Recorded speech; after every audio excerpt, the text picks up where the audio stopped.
দেশকে অস্থিতিশীল করা, তারপর হচ্ছে ষড়যন্ত্র করা, মানুষকে প্ররোচিত করা, মানুষকে উত্তেজিত করা এবং বিভ্রান্ত করার উদ্দেশ্যে করা হয়। আমি এর আগেও বলেছি যে সত্যি অনেস্টলি বলতেছি, কোনো রকম চালাকি না, কোনো সরকারের উপদেষ্টা হিসাবে না। এখন সাধারণ মানুষের মনে হয় আওয়ামী লীগের নেতৃবৃন্দে জিজ্ঞেস করা উচিত, আপনি আপনার বৃহত্তর পরিবারকে নিয়ে কাউকে না জানিয়ে যেভাবে পালিয়ে গেলেন, আর আমাদের যে প্রতিনিয়ত উস্কান এই বিক্ষোভ করার জন্য, উস্কানিমূলক কাজ করার জন্য, সন্ত্রাসমূলক কাজ করার জন্য, এই ব্যাপারে আপনার নিজের ব্যাখ্যা। উনি উনার ভাগ্নে টাগ্নে তাদেরকে এই সরকার পতনের 2-3 দিন আগে নিরাপদে পাঠিয়ে দিয়েছিলেন কেন?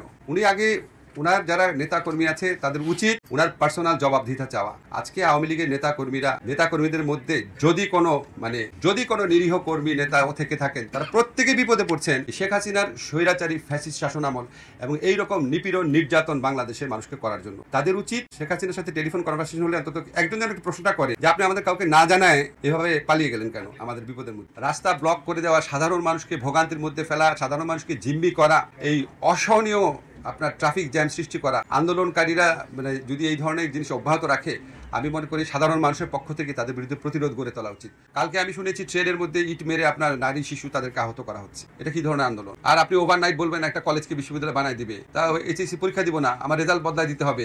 এখন আপনারা খালি চিন্তা করেন যে এখন আবার একটু কঠোর পদক্ষেপ নিলেও আবার সবাই সমালোচনা করা শুরু করে যে এরকম পুলিশ কেন এই ব্যবস্থা নিল, এটা কি আগেরই পুলিশ কিনা। এখন এটার মধ্যে ব্যালেন্স করা একটু টাফ। তবে আমার ব্যক্তিগত ধারণা, সাধারণ জনমত এই ধরনের হয়রানিমূলক জিম্মি করামূলক আন্দোলনের বিপক্ষে সাধারণ জনমত অত্যন্ত স্ট্রং হচ্ছে। এই যে কিছুটা পেয়ে বসছে, আপনারা যখন এই সমস্ত প্রশ্ন করছেন, সবার মধ্যে যখন এই ধরনের বোধ জাগ্রত হবে যে আমরা বেশি ভালোবাসা দিচ্ছি, বেশি নরম থাকছি দেখে পেয়ে বসছে, তখন আমাদের শক্ত হওয়ার সুযোগ সৃষ্টি হবে।